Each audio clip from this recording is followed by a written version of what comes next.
I gotta wear cheetahs now. It's getting bad. But yes, that's right.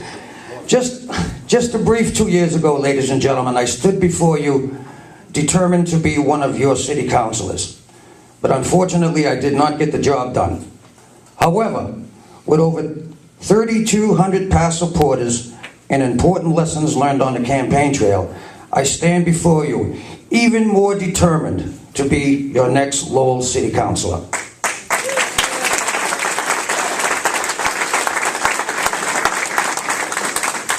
My Pawtuckaville roots have grounded me with a strong sense of civic participation and activism.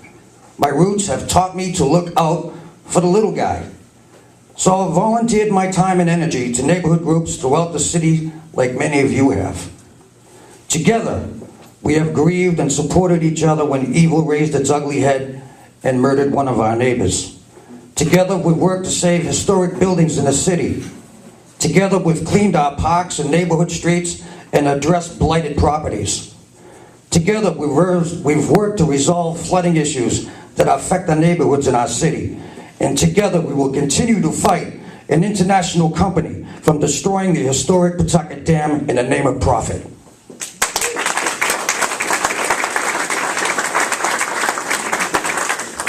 Countless hours and days have blurred together working beside you. Working beside you has let me grow to the point that I am ready and capable to work for you. I do not seek this important office because it's on my bucket list. There should be no doubt that this campaign isn't about creating a stepping stone for better things. I'm running because Lowell is my home. It's in my heart, and like you, I love this city.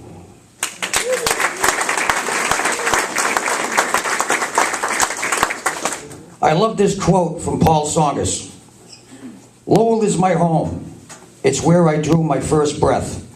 It's where I will always derive a sense of place, a sense of belonging.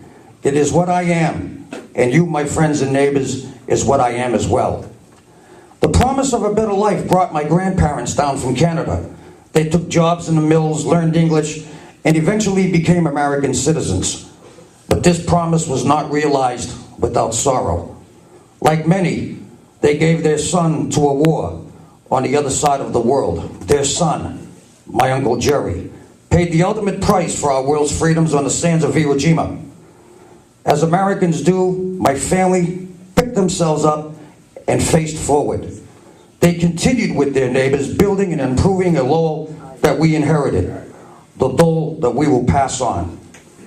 We will continue to improve on those things before we've watched Lowell, partly blighted and drug-riddled, blossom with the creation of a national park. The many cultural events led to a proud status as a destination city. Our partnership with Middlesex Community College and UMass Lowell is a winning proposition for the city. The expansion of the campuses, like the Nanotech building, will be a magnet for jobs in the short and long term. Recently, I attended a meeting focused on economic development. At that meeting, Adam Bakey spoke of the future plans to redevelop the Tanton Street corridor with commercial space for new companies. One important challenge for Lowell is how to properly utilize the limited space that we have. As we move forward, we must always keep our eye on the prize of sustainable economic growth. There are still too many empty storefronts in downtown, and I would encourage my entrepreneur friends looking to open up a business here to take a ride to cities like Haverhill and Waltham, or up to UMass Amherst, Wellesley, or UNH, and see the types of businesses that have flourished with a similar downtown with students. We need to see landlords offer long-term affordable leases for these new businesses. To facilitate a durable merchant base, I would also propose quarterly meetings between the city, the Chamber of Commerce, the colleges, and the residents to collaborate, helping businesses, old and new, flourish. Abandoned and neglected properties are still a problem in our city's neighborhoods. Landlords that own properties in the city, I believe, should live within 30 miles of Lowell to properly maintain them, or hire a property management company to maintain them. Properties under a bank's control must also be maintained, and those around it will suffer from failing home values. The City Council, working with the city manager and his staff, can foster a growth environment, not a flash in the pan growth, but a long-lasting growth can be our contribution to our great city and those that will come after us. I want to thank all of you for taking the time out of your busy lives to be with me tonight. Please know that I possess the drive, the insight, the common sense and compassion to be an effective counselor.